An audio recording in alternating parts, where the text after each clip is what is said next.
পৃথিবীতে কবিতা পড়ে কেউ সৎ হয়, উপন্যাস পড়ে কেউ সৎ হয় না। তুমি একটা মানুষ দেখাইতে পারবে না যে কোনো সাহিত্য পড়ে সে তার নিজের জীবন দর্শন পরিবর্তন করেছে।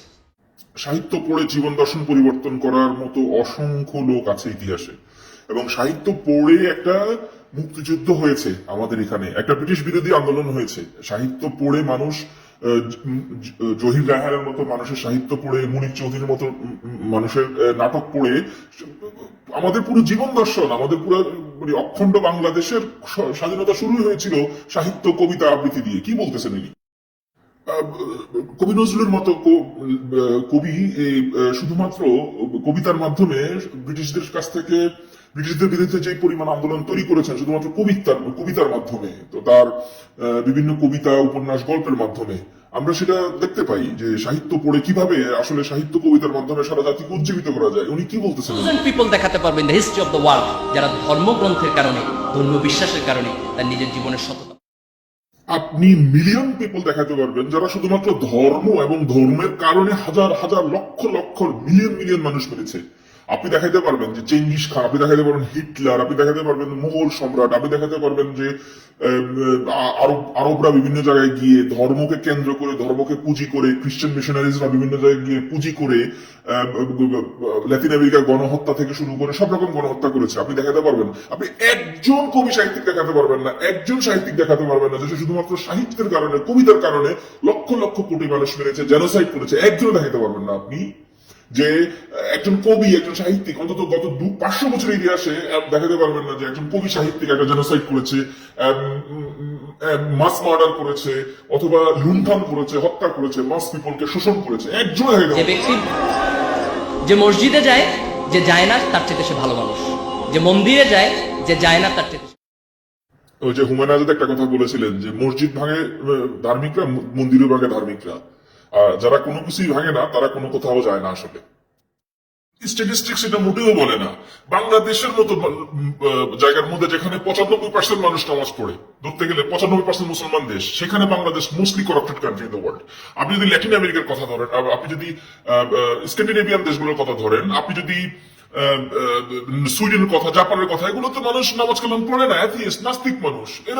এরা মোটেই করাপ্টেড না, এরা মোটেই খারাপ মানুষ না, এটা সবচেয়ে ভালো মানুষ, এদের দেশে সবচেয়ে বেশি মানবতা আছে। কি বলতেছেন আপনি? আর এই ভদ্রলোক নিজেও যখন এই বক্তৃতা দিচ্ছিলেন তখন সম্ভবত ঢাকা ইউনিভার্সিটি ছিলেন, এখন তিনি যে যায় না তার চেয়ে বেশি ভালো মানুষ। পৃথিবীর কোন ধর্ম মানুষকে অন্যায় শেখায় না। তাহলে ভাই এই যে ধর্মগুলো যে এতগুলো যুদ্ধ করলো, এই যে ক্রুসেড হইলো, এই যে মধ্যযুগের যেসব যুদ্ধগুলো হইলো ধর্ম নিয়ে, ভাই কেন ভাই হইলো? কি কারণে এতগুলো মানুষ মারা গেল, এত লক্ষ লক্ষ মানুষ মারা গেল? কি কারণে ফ্রেঞ্চ বিপ্লব হইলো? কি কারণে ইউরোপ থেকে খ্রিস্টানদেরকে ভাগানো হইলো, খ্রিস্টানদেরকে ইউরোপের আস্তে আস্তে রেনেসাস তৈরি হইলো? কেন এই এখন ফিলিস্তিন আর ইসরায়েলের যুদ্ধটা হচ্ছে ভাই? ইরাক যুদ্ধটা কেন হয়েছে ভাই? মুসলমানদেরকে কেন খ্রিস্টানরা মারতেছে ভাই? কি প্রতিটা ধর্ম যদি ভালো ভালো কথা শিখায়, তাহলে এই ধর্মের অনুসারীরা কেন এই নিজেদের মধ্যে হানাহানি, যুদ্ধ বিগ্রহ করতেছে ভাই? কি বলতেছে ধর্ম? কেন আপনি জিজিয়া দিতে হয় আমাদের? কেন আপনি দাসী বানাবেন? যখন আপনি হারবেন দাসী বানাবেন? আপনি কোত্থেকে পাইছেন ভাই এইসব কথা ভাই? ভালো চাপাবাজি সব করতে পারে ভাই, চাপাবাজি করে লাভ আছে ভাই নাস্তিকদের সাথে? ঠিক আছে, চাপাবাজি করে লাভ নাই ভাই, গুমর ফাঁস করে বের করে। কোনো ধর্ম মানুষকে মিথ্যা কথা শেখায় না, পৃথিবীর কোনো ধর্ম মানুষকে নগ্নতা শেখায় না, পৃথিবীর কোনো ধর্ম মানুষকে অশ্লীলতা শেখায় না।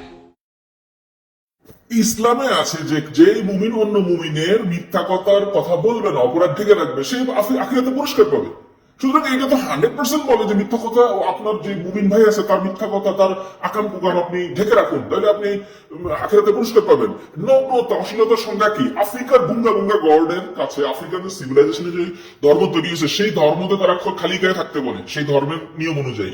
হিন্দু ধর্মের মা কালী খালি গায়ে থাকে, বা হিন্দু ধর্মের যে জিনিসগুলো আছে খালি গায়ে, তাহলে আপনি কি অশ্লীল বলবেন? আপনি অশ্লীলতার, নগ্নতার স্ট্যান্ডার্ড ডেফিনেশনটা কি আমাকে সেটা বুঝতে হবে। পৃথিবীর সমস্ত সিভিলাইজেশন, সমস্ত এই মুহূর্তে পৃথিবীতে যতগুলো ধর্ম আছে, কোন ধর্মতেই বলে, অনেক ধর্ম আছে যে হিজাব পড়তে বলেই না, হিজাবের ব্যাপারে কোনো কথাই বলে না। ঠিক আছে, তাহলে আপনি এখন বলবেন যে ভাই হিজাব পরে না, এই অশ্লীল, এই নগ্ন।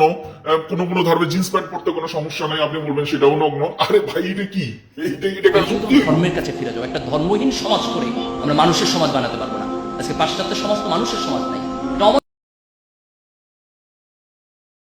আহারে বেচারা বেচারা পাশ্চাত্য সমাজ মানুষের সমাজ না, আর এখন সে পাশ্চাত্য সমাজের মধ্যে গিয়ে উনি এখন যে শিক্ষকতা করতেছেন। এই ভদ্রলোক এখন আমেরিকাতে বসবাস করেন, এবং আমেরিকাতে শুধু বসবাস না, উনি আমেরিকার কোন ইউনিভার্সিটিতে শিক্ষকতা করেন। তাকে ঢাকা ইউনিভার্সিটি থেকে লাথি মেরে বের করে দেওয়া হয়েছে, খুব সম্ভবত জামাত শিবির করার কারণে বা এরকম কিছু করার কারণে। তো দেখেন, পৃথিবীতে অসভ্য সমাজ, যে সমাজগুলো সবচেয়ে অসভ্য, সেখানে আমরা সবচেয়ে বেশি ধর্ম দেখি। পৃথিবীর সবচেয়ে দরিদ্র যে সমাজ, সেই সমাজগুলোতে আমরা ধর্ম দেখি। আমরা ধর্ম দেখি নাইজেরিয়াতে, আমরা ধর্ম দেখি আরবে। আরব ঠিক আছে তেলের উপরে, তেল না থাকলে আজকে ধর্ম সেখানে কলাপস করবে। শুধুমাত্র তেলের কারণে এবং তেল দিয়ে আরবের ধর্মটা টিকে আছে।